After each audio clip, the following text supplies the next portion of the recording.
Oke, Assalamualaikum warahmatullahi wabarakatuh. Selamat pagi anak-anak, apa kabarnya? Ya, aku harap semuanya baik-baik saja ya, dalam keadaan sehat walafiat dan kita semua dalam lindungan Allah Subhanahu wa Ta'ala. Kali ini kita sudah masuk ke pertemuan kedua kita. Kemarin kita sudah membahas jenis puisi lama yang pertama yang disebut dengan gurindam. Nah, kali ini kita masih akan membahas tentang puisi, masih puisi lama, dan salah satu yang kita bahas kemarin sudah salah satu yang lainnya yaitu gurindam.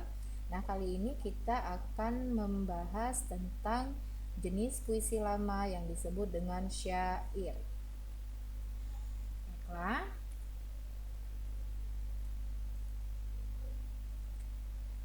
Sebelum kita memulai pelajaran kita hari ini, baiknya kita berdoa kepada Allah Subhanahu wa taala. Berdoa dimulai. Berdoa selesai. Baik, kita langsung masuk ke pokok bahasan atau objek pembahasan kita hari ini, yaitu disebut dengan syair.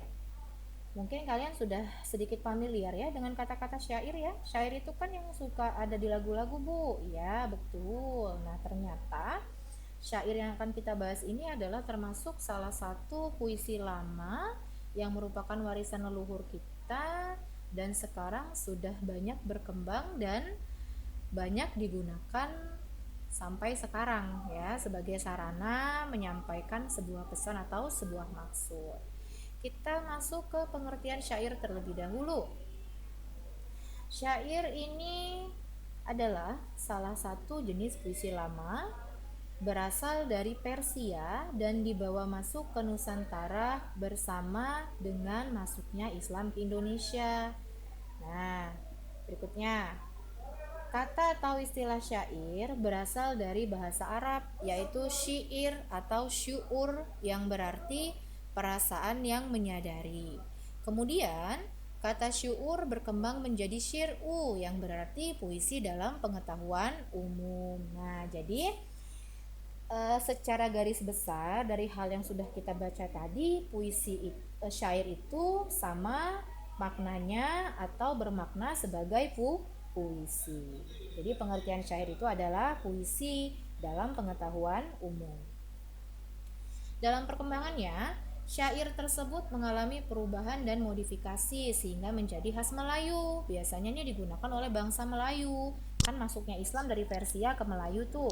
Tidak lagi mengacu pada tradisi sastra syair negeri Arab. Semakin berkembang dibawa dari Arab kemudian sudah menjadi identitas negeri Melayu. Penyair yang berperan besar dalam membentuk syair khas Melayu adalah Hamzah Fansuri dengan karyanya antara lain syair perahu, syair burung pingai, syair dagang, dan syair sidang fakir. Jadi bisa kalian lihat nih, klik di Google searching nih. Kalau mau lihat contoh syair yang terkenal, judulnya syair perahu, syair burung pingai, syair dagang, dan syair sidang fakir yang dibawakan oleh atau diciptakan oleh Hamzah Fansuri. Syair ini merupakan salah satu puisi lama yang dipakai untuk melukiskan hal-hal yang panjang, nak. Contohnya tentang sebuah cerita, sebuah nasihat, nasihat agama, nasihat tentang cinta dan sebagainya. Oleh sebab itu, bait-bait syair itu biasanya sangat banyak. Dalam syair itu, kalau kemarin gurindam hanya terdapat dua buah, dalam satu baris hanya terdapat dua buah bait, nah dalam syair nanti mungkin bisa jadi lebih dari dua. Berikutnya kita masuk ke dalam ciri-ciri syair. Ciri-cirinya nih, kan tadi dikatakan bahwa kita sedang membahas puisi lama. Puisi lama itu jenisnya sangat banyak. Ada gurindam, ada puisi, ada syair, dan ada pantun. Jadi nanti kalau ketika di soal ketemu nih, oh ini pertanyaannya jenis puisi lama tersebut di atas termasuk ke dalam, kalian harus menentukan apakah itu gurindam, apakah itu pantun, apakah itu syair. Jadi kita harus mengetahui ciri-cirinya. Ciri yang pertama, setiap bait terdiri dari 4 baris. Tuh, kalau gurindam hanya 2 baris, dalam satu bait di sini terdapat 4 baris. Yang kedua, setiap baris terdiri atas 8 sampai 14 suku kata saja. 8 sampai 14 kata. Kalau kemarin gurindam suku katanya dari sampai 13 suku kata ya, 12 ya bahkannya hanya sedikit ya. Yang ini dari 8 sampai 14 suku kata. Sajaknya a. Jadi semua sajaknya sama. Jadi rimanya sama, sajaknya sama. Yang keempat, semua baris adalah isi. Kalau di gurindam yang baris pertama merupakan pernyataan, baris kedua merupakan isi. Kalau di syair itu semua baris merupakan isi. Yang terakhir, ciri yang terakhir, bahasa yang digunakan biasanya merupakan kiasan. Kata kiasan itu adalah kata yang digunakan untuk menggambarkan sebuah benda dengan kata-kata yang indah atau dengan gambaran-gambaran yang bukan sebenarnya, ya. Jadi merupakan kata-kata kiasan itu biasanya kita kenal dengan istilah majas. Berikutnya, ini adalah kita akan bahas rincian dari ciri-ciri yang kita sebutkan tadi, ya. Sekarang kita akan menguraikan ciri yang pertama. Dia dikatakan di situ bahwa terdiri dari 4 baris. Ciri-ciri syair yang pertama adalah terdiri dari 4 baris dalam satu bait, ya. Satu bait itu ini 1, 2, 3, 4. Jadi ini 4 baris. Dalam satu bait ini terdiri dari 4 baris. Kita langsung baca contohnya. Janganlah engkau berbuat maksiat. Baris pertama, janganlah engkau berbuat jahat. Ini baris kedua.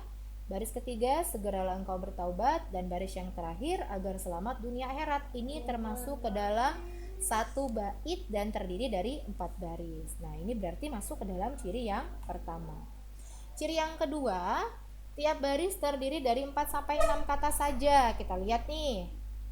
Ciri-cirinya adalah setiap baris hanya terdiri dari 4 sampai 6 kata saja, suku kata, ya. Kita lihat contoh yang pertama. Paksi simbangan konon namanya. 1, 2, 3, 4. Ini garis miring atau kita kena slash. Garis miring yang pertama, kedua, ketiga, keempat. Berarti terbukti, ya, terdiri dari 4 sampai 6 kata. Di baris kedua terdiri dari 5 kata. Di baris ketiga terdiri dari 4 kata. Dan baris terakhir terdiri dari 4 kata. Berikutnya, tiap baris terdiri atas, ini ciri yang ketiga, tiap baris terdiri atas 8 sampai 12 suku kata saja. Suku kata itu biasanya kita kenal dengan istilah pemenggalan kata, ya. Jadi, tiap bait syair hanya memiliki 8 sampai 12 suku kata. Berarti kalau nanti dalam soal dia terdiri dari lebih dari 12, berarti dia bukan syair, karena syarat syair adalah hanya memiliki 8 sampai 12 suku kata. Apa itu suku kata? Suku kata adalah jumlah gabungan satu atau lebih huruf konsonan dan satu huruf vokal. Berarti dalam satu buah suku kata tidak boleh memiliki lebih dari satu huruf vokal, ya. Jadi gabungan satu atau lebih huruf konsonannya boleh lebih dari satu, tapi huruf vokalnya tidak boleh lebih dari satu. Kita kenang kembali, saya ingatkan kembali bahwa asalnya adalah huruf vokal itu terdiri dari a, i, u, e, o, sedangkan huruf konsonan terdiri dari selain huruf a, i, u, e, o, b, c, d, k, z itu termasuk ke dalam huruf konsonan. Contoh nih, ya.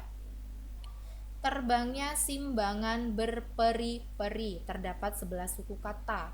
Jadi kalau mau membelah suku kata itu secara gampangnya, kamu hitung jumlah huruf vokalnya saja.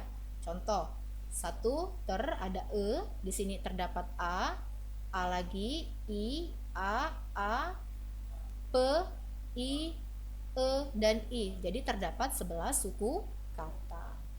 Lintas di kampung Bayan Johari, terdapat 10 suku kata. Lihat di sini, ya, terdapat huruf vokalnya hanya satu saja huruf vokal dari setiap pemenggalan suku katanya. Berikutnya, terlihatlah kepada putrinya Nuri, terdapat 12 suku kata. Kalau bisa dilihat nih, ya. Jadi di sini huruf vokalnya hanya terdapat satu saja untuk setiap ini, ya. Setiap suku kata hanya terdapat satu huruf vokal saja, tidak boleh lebih. Mukanya cemerlang, manis berseri. Bisa dilihat, jadi suku katanya ini hanya terdapat satu huruf vokal. Jadi ketika kalian bingung untuk membedakan berapa suku kata dalam sebuah kalimat, hitunglah berapa huruf vokalnya. Ciri yang keempat, semua baris merupakan isi. Jadi berbeda dengan pantun. Biasanya kalau pantun ada sampiran di awal barisnya, kemudian terdiri dari setelah baris keduanya merupakan isi. Kalau syair hanya terdiri dari isi dalam 4 baris. Jadi semuanya merupakan isi. Jadi semuanya itu merupakan makna yang ingin disampaikan si penulis atau si pembaca syair tersebut. Ciri-ciri syair inilah yang membedakan dengan pantun dan puisi lama lainnya. Ini take note ya. Jadi secara garis besar perbedaan dari jenis puisi seperti gurindam, seperti pantun dengan pantun dan syair, dengan gurindam dan syair ya terdapat di situ. Perbedaannya adalah syair ini semua barisnya itu merupakan sebuah isi, sudah merupakan maksud. Jadi tiap baris dalam syair biasanya menyampaikan cerita atau pesan. Jadi punya makna, setiap baris dia punya makna. Ciri yang berikutnya memiliki rima akhir a. Rima itu irama ya. Jadi kita kenal dengan rima itu kalau dalam lagu tuh irama. Tapi kalau dalam puisi itu istilah rima itu kita kenal istilah irama itu kita kenal dengan istilah rima. Jadi apa yang dimaksud dengan rima? Karena setiap jenis puisi lama itu akan berkaitan erat dengan rima. Kalau gurindam dia A B B C C D D, kalau syair dia biasanya menggunakan rima A saja. Nanti kalau pantun beda lagi rimanya, ada A B, C D, E F, G H, seperti itu ya. Kita lihat contohnya. Paksi simbangan konon namanya, cantik dan manis sekalian lakunya. Matanya intan cemerlang cahayanya, paruhnya gemala tiada taranya. Bisa dilihat ini semuanya berakhiran A. Nah ini yang kita kenal dengan rima. Di akhir ujung ini disebut dengan rima. Bisa kalian lihat nanti ya. Kalau semua akhir rimanya memiliki rima yang jenis yang sama atau seimbang, berarti itu disebut dengan syair. Berikutnya, ciri yang terakhir, berisi cerita atau pesan. Syair biasanya berisi tentang sebuah cerita atau kisah yang mengandung unsur mitos. Kadang dia mengandung unsur sejarah, itu atau berupa agama atau filsafat, ataupun rekaan belaka. Syair juga bisa berisi petuah nasihat yang bijak. Ya, jadi zaman dulu kita kan bahasa ini tujuannya untuk berkomunikasi. Jadi jenis-jenis puisi pantun ini termasuk komunikasi yang menghibur.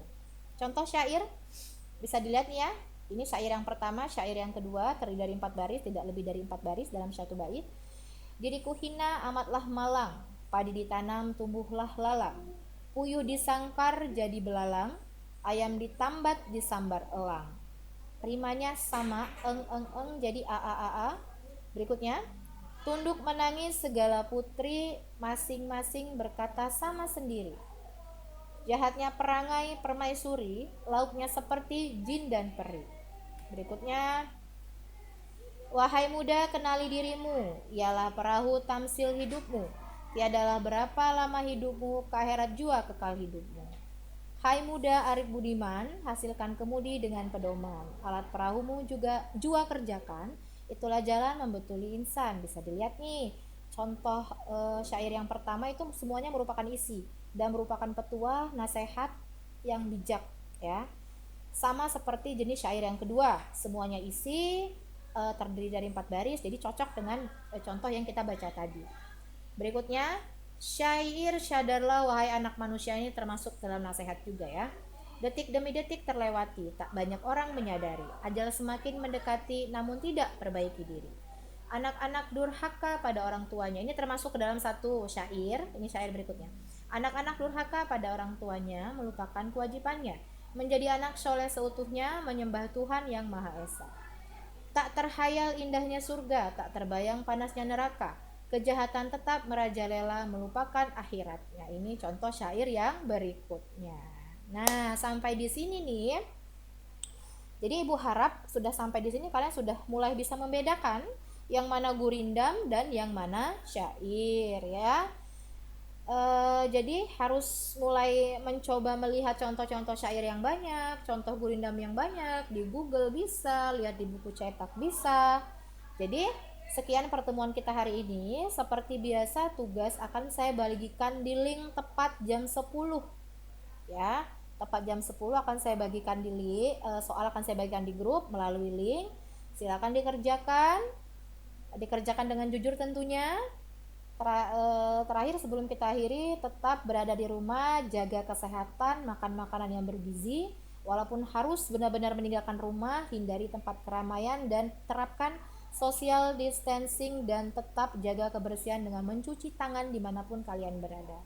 Akhir kata, wassalamualaikum warahmatullahi wabarakatuh.